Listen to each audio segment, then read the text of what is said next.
My name is Avery Collins, and the night my family told me to get out of their lives was the same night I realized I had been funding the privilege of being disrespected. It happened at my parents' house in suburban Columbus, Ohio, on a cold Sunday evening in early December. The Christmas tree was already up, white lights blinking softly, stockings lined along the mantel with names stitched in red thread. Mine was still there, too. That was the part that made it hurt in a very specific way. How easily they could tell me I didn't belong, while still expecting everything I paid for to stay exactly where it was. "You've changed," my mother said, arms crossed tight against her chest. "Ever since you started making real money, you think you're better than us." My father didn't look at me when he spoke. He stared at the TV, muted, some football game frozen mid-play. "If you're choosing that man over your own family," he said flatly, "then maybe you shouldn't come back." My younger brother laughed from the kitchen doorway. Not a nervous laugh, a real one. "Yeah, Avery," he said. "No one's forcing you to be here." That was when my mother finished it. "Get out," she said. "We're done carrying someone who thinks she's too good for us." The room felt suddenly very quiet. Not dramatic quiet, just empty. I nodded once, grabbed my coat, and walked out without raising my voice. I didn't cry in the car. I didn't scream. I drove straight back to my apartment, sat on the edge of my bed, opened my banking app, and started turning things off. 8 years earlier, none of us would have believed this is how it would end. I grew up in the same house I had just walked out of. A 3-bedroom, beige-sided place in a quiet development where nothing exciting ever happened, and that was the point. My parents were proud of that. Stability was the family religion. My dad, Mark Collins, worked for nearly 3 decades as a maintenance supervisor at a manufacturing plant. My mom, Elaine, floated between part-time admin jobs and later stayed home once my brother was born. We were never rich, but we were fine. Bills paid, fridge full, Christmas always happened. I was the older daughter, the responsible one. My brother Evan, 6 years younger, was the dreamer, the creative one, the one who just needed time. I learned early that love in our family came with conditions. If you were useful, you were praised. If you needed help, you were a burden. I chose usefulness. I studied hard, went to a state school, majored in information systems. I worked 2 jobs in college and graduated with no debt because I was terrified of ever needing to ask for money. At 24, I landed a job as a business analyst at a regional insurance firm. It wasn't glamorous, but it paid steadily. I moved back home for just 1 year to save. That 1 year quietly turned into 4. When the plant laid my dad off during a restructuring, I was 26. I remember him sitting at the kitchen table, papers spread out, unemployment forms mixed with overdue notices. "It's temporary," he kept saying. My mom kept nodding. Evan stayed in his room. I didn't wait to be asked. I covered the electric bill first, then the water, then the mortgage when my dad's severance ran out. I told myself it was a bridge, a short one. "You're such a good daughter," my mom said the first time I transferred money. I didn't realize that sentence would become a leash. By the time I turned 28, I had moved into a small apartment downtown, but the financial connection never broke. Every month, without discussion, something came up. Mortgage short, car insurance overdue. Evan needs help with rent. Evan wants to try something new. My salary climbed as my career did. I moved companies. I became a senior analyst, then a strategy lead. I worked long hours, traveled when needed, built a reputation for being reliable and uncomplaining. At home, that same reputation followed me. "You're good with money," my dad would say. "You don't have kids," my mom added. "Family helps family." No one ever asked how much I had already given. No one ever asked if I was tired. Evan dropped out of community college at 19 to figure things out. Figuring things out turned into music equipment, then photography gear, then a vague plan to start a brand that never quite materialized. Every new phase came with a Venmo request. My parents defended him every time. "He's just finding himself. He's sensitive. You were always independent." That last sentence was the most dangerous one. I met Daniel when I was 33. He wasn't dramatic. He wasn't flashy. He was a project manager at a logistics firm who liked cooking and hiking and asking questions that made people uncomfortable in a quiet way. We took things slow. For the first time in my life, I didn't feel like I had to earn affection. When I told my family about him, the reaction was off. "What does he do?" my dad asked immediately. "Does he make good money?" my mom followed. Evan scrolled his phone. When I said Daniel didn't need my financial help, that he had his own place and was doing fine, my mom frowned. "Just don't forget where you came from," she said. That sentence landed heavier than she realized. The real shift happened the year I got promoted to director. 6 figures. Bonus. Stock options. I didn't announce it. I didn't celebrate loudly. I quietly increased what I sent home when my mom mentioned rising costs. That was my mistake. Suddenly, the requests weren't cautious anymore. They were confident. "We'll need help with property taxes this year. Evan's credit card is maxed, just until he gets on his feet. Your father shouldn't have to worry at his age." I started tracking it. Not because I planned to stop, because I needed proof I wasn't imagining it. By the time I was 34, I had transferred over $210,000 to my family. No repayment, no acknowledgement, no discussion. It was just expected. The argument that broke everything wasn't about money.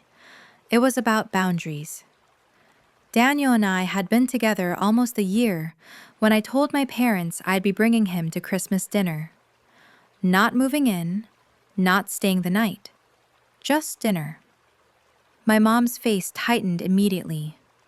"Christmas is family," she said. "He is my family," I replied calmly. My dad leaned back in his chair. "You're being dramatic."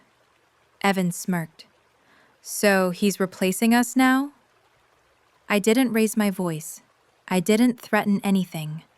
I just said what felt obvious. "I'm not choosing. I'm including." That's when my mom stood up. "If you insist on this," she said sharply, "maybe you shouldn't come at all." The words hung there, ugly and undeniable. I waited for someone to soften it, for someone to laugh and say she didn't mean it. No one did. The drive home felt unreal. My phone buzzed nonstop with messages from my mom, from Evan, from extended family members who had apparently already heard a version of the story where I was selfish and ungrateful. I didn't respond. Instead, I opened my laptop. Mortgage autopay, utilities, insurance transfers, the monthly family support account I had created years earlier. One by one, I turned them off. No announcement, no message, just silence. For the first time in almost a decade, my paycheck belonged entirely to me. And somewhere deep in my chest, beneath the fear and guilt, something unfamiliar settled in. Relief. I didn't know yet how fast the consequences would come. I didn't know how ugly things would get. All I knew that night was this. If I was going to be treated like I didn't belong, I was done paying for the privilege of staying quiet. And Christmas was only 2 weeks away. The first call came the next morning at 6:42 a.m. I was brushing my teeth, still half asleep, when my phone buzzed against the counter. I glanced at the screen. Mom. I let it ring. A minute later, it buzzed again. Then again. By the fourth call, I turned the water off and stared at my reflection. Hair messy, eyes tired, face calmer than I expected. I answered on the fifth ring. "What did you do?" she demanded, skipping hello entirely. "What do you mean?" I asked, already knowing. "The mortgage didn't go through," she snapped. "The bank sent an alert. This isn't funny, Avery." I leaned back against the sink. "I didn't do anything," I said. "I just stopped doing everything." There was a sharp inhale on the other end of the line, like she had physically recoiled. "You can't just decide that," she said. "We rely on that money." "That money was never yours," I replied evenly. Silence. Then her voice shifted, lower, tighter, dangerous. "So this is because of that dinner? Because you didn't get your way?" "No," I said. "It's because I finally listened." She scoffed. "To who? That man?" I ended the call without answering. By noon, the messages started coming in waves. My dad left 2 voicemails, short, clipped, irritated. "Call your mother. We need to talk." Evan sent a single text. "Not cool." That was it. No question mark, no context, just accusation. I didn't respond to any of them. Instead, I went to work. And that's when I realized how exhausted I had been. Not the kind of tired sleep fixes, the kind that lives in your bones because you've been carrying too much for too long and convincing yourself it's normal. At my desk, I finished tasks in half the time. I wasn't distracted by guilt or anticipating the next request. For the first time in years, my brain wasn't split between my job and my family's survival. That should have told me everything. The real panic didn't start until the utilities hit. 2 days later, my phone lit up during a meeting. Dad, 3 missed calls. Mom, 5 missed calls. Evan, 2 missed calls. I excused myself and stepped into the hallway. "What is it now?" I asked, answering my dad. "The water's off," he said flatly. "Your mother says you canceled it." "I didn't cancel it," I corrected. "I stopped paying for it." "That's the same thing," he snapped. "We don't have the money for this, Avery." I closed my eyes. "You've had 8 years to plan for this." "You don't abandon your family," he shot back. I felt something tighten in my chest, but it wasn't fear. It was clarity. "I didn't abandon anyone," I said. "I stopped being used." He laughed bitterly. "Used? You lived here rent-free for years." I almost smiled. "I paid the mortgage," I said. "That wasn't rent-free." He hung up on me. By the end of the week, the situation at the house was unraveling fast. The electric company sent a shut-off notice. The bank mailed a formal warning, 30 days to cure delinquency. Evan's phone plan got suspended. And suddenly, everyone wanted to talk. My mom showed up at my apartment unannounced that Saturday. I hadn't blocked her yet. That was my mistake. The knock was sharp and insistent, like she owned the place. When I opened the door, she walked past me without waiting for an invitation, coat still on, purse clutched tight. "You embarrassed us," she said immediately. I closed the door slowly behind her. "Sit down or leave." She froze, not expecting resistance. She sat. "You don't do this right before Christmas," she continued. "What are people supposed to think?" I laughed quietly. "You're worried about people?" Her eyes flashed. "Your nieces and nephew are in that house." "You should think about that," I replied, "before telling me to get out." Her jaw clenched. "You've always been dramatic," she said. "You think because you make more money you get to control everything." "No," I said calmly. "I think because I make the money, I get to decide where it goes." She leaned forward, voice lowering.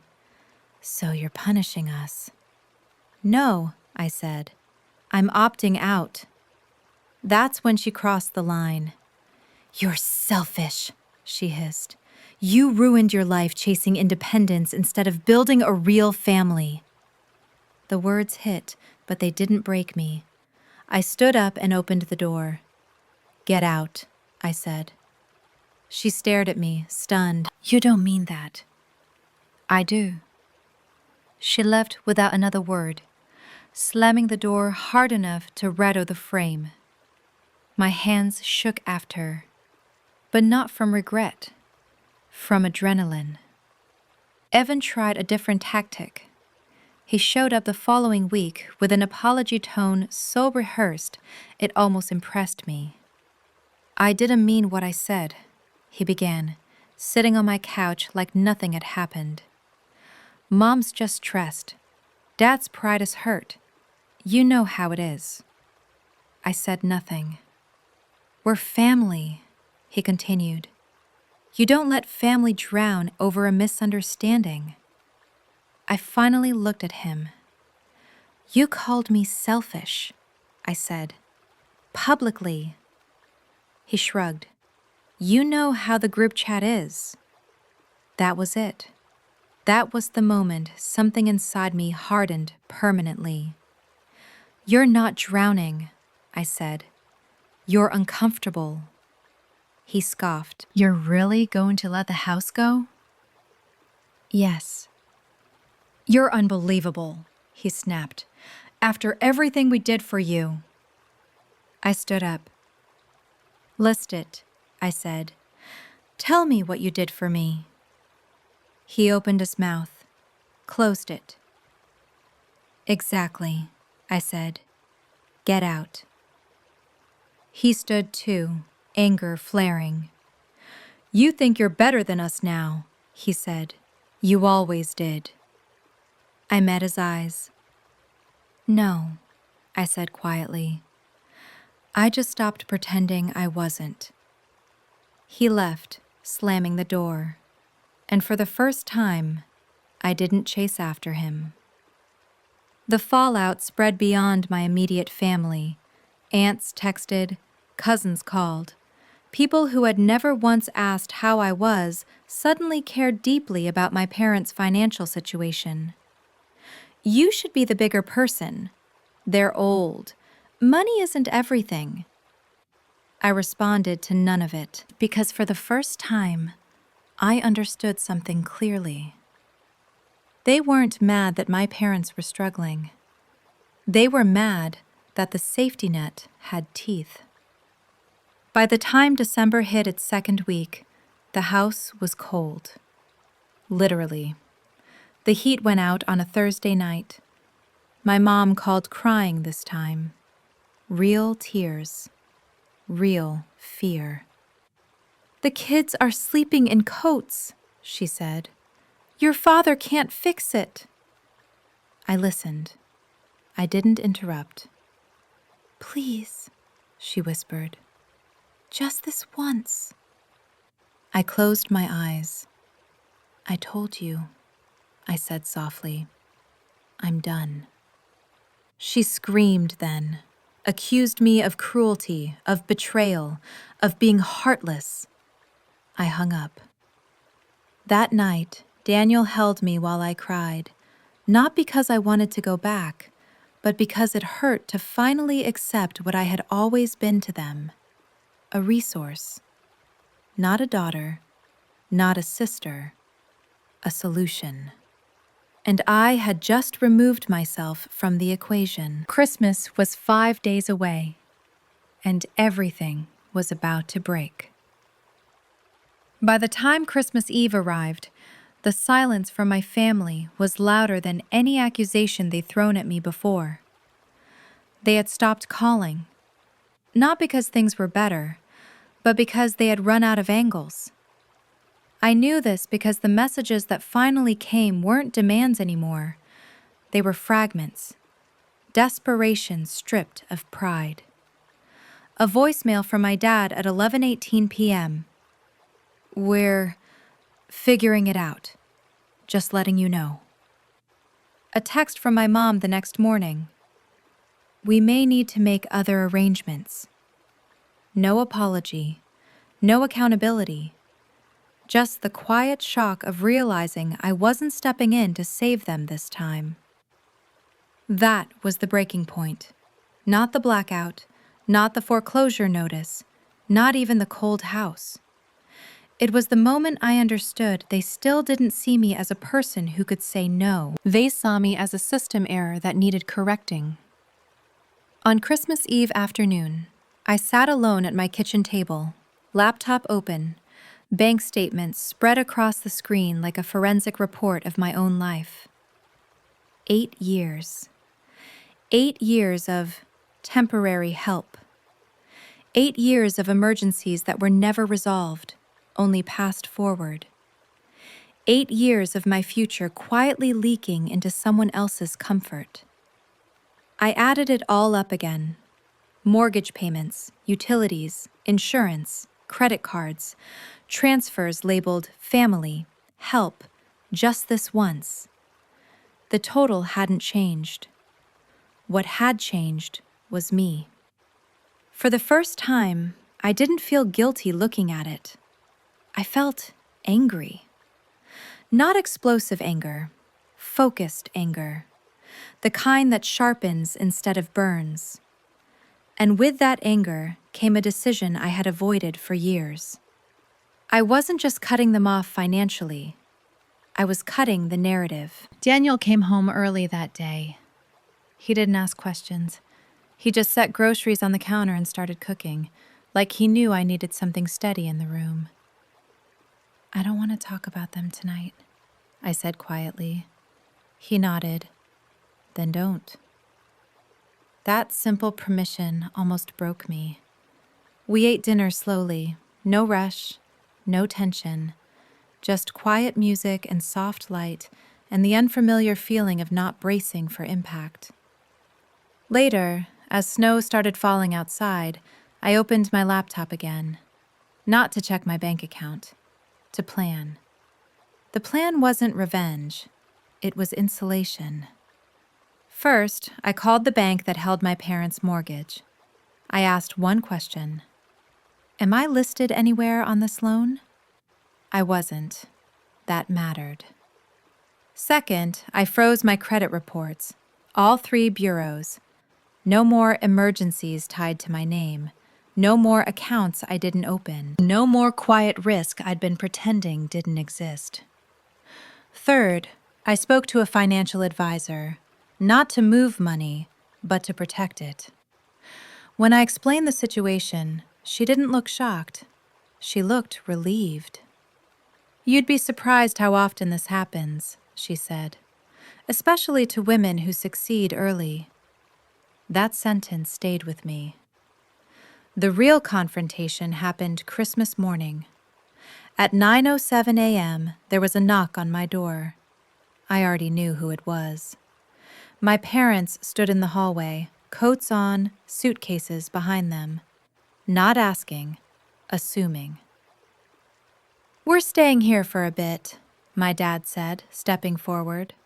My mom forced a thin smile. Just until things stabilize. I didn't move. This isn't your house, I said calmly. My dad frowned. Don't be ridiculous.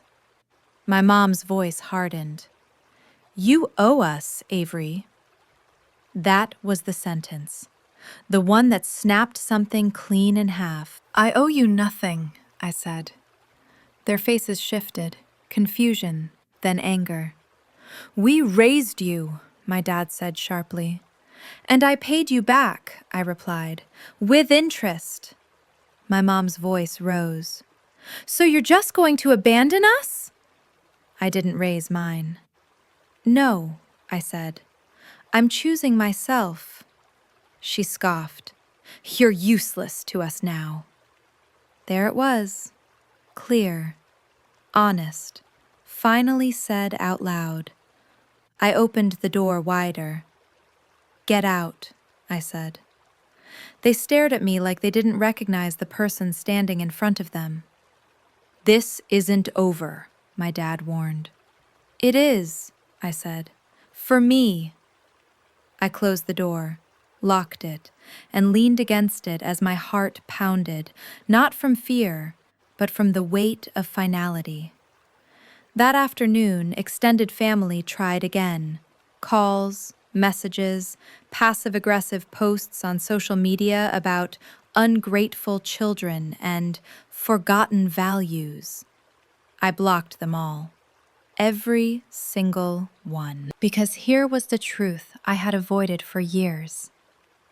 If someone only values you for what you provide, your absence is not abandonment. It's exposure. That night, I wrote one final message, not to send, just to release. I wrote everything I had swallowed for 8 years, every dismissed feeling, every quiet sacrifice, every time I was told to be understanding while no one tried to understand me. Then, I deleted it. Because I didn't need them to agree. I just needed to stop negotiating my worth. The plan was set. No more money, no more access, no more silence. What came next wouldn't be pretty, but it would be honest. And for the first time in my adult life, I was ready to let them face the consequences of the world they had built without me. The consequences arrived quietly at first, then all at once. 3 weeks after Christmas, the foreclosure notice went public. Not because anyone wanted it to, but because that's how the system works when payments don't magically resume. A legal notice appeared online, then a letter followed. Then the calls stopped pretending to be polite. My parents didn't contact me anymore. Other people did. My aunt from Michigan left a voicemail saying she never thought it would come to this. A cousin messaged asking if I could just loan them something short-term. Evan sent one final text. Hope you're happy. I didn't reply. Because I was. Not happy like winning the lottery happy. Calm happy. Quiet happy. The kind that settles into your shoulders when you stop bracing for impact. My parents lost the house in early spring. They moved into a short-term rental they couldn't really afford. My dad took a part-time maintenance job through a friend. My mom went back to work full-time at a medical office. Not because they wanted to, but because they had to. Evan bounced between couches for a while, sold his equipment, took a warehouse job he used to joke about. The big dream didn't disappear, but it stopped being funded by my bank account. No one thanked me. But something else happened instead. They stopped asking. Meanwhile, my life expanded in ways I hadn't realized were waiting for me. I started saying no at work, to unnecessary overtime, to being the fixer for everyone else's chaos. And strangely, nothing collapsed. People adjusted, systems adapted. I slept better. I laughed more, Daniel and I moved in together that summer. Not rushed, not dramatic, just intentional. We talked about money openly, values, boundaries, expectations. For the first time, finances weren't a source of anxiety. They were just tools. I opened a separate savings account and named it Freedom, not because I planned to run from anything, but because I finally understood what it cost to stay stuck. My family didn't disappear from my life entirely. We exist now, at a distance. Holiday cards instead of invitations, polite texts instead of demands, neutral ground instead of ownership. And that's enough. Because here's the truth no one tells women like us early enough. Being strong doesn't mean being endlessly available. Being capable doesn't mean being responsible for everyone else's choices. And love that requires your exhaustion isn't love. It's dependency. I didn't ruin my family. I stopped enabling them. And in doing so, I saved myself. If you're watching this and you're tired of being the reliable one, tired of being good with money, tired of being valued only when you give, let this be your permission. You are allowed to choose yourself without explaining it. And sometimes, the most powerful gift you can give is letting people face the world without your safety net. Because the moment you stop paying for disrespect, your life finally starts earning interest.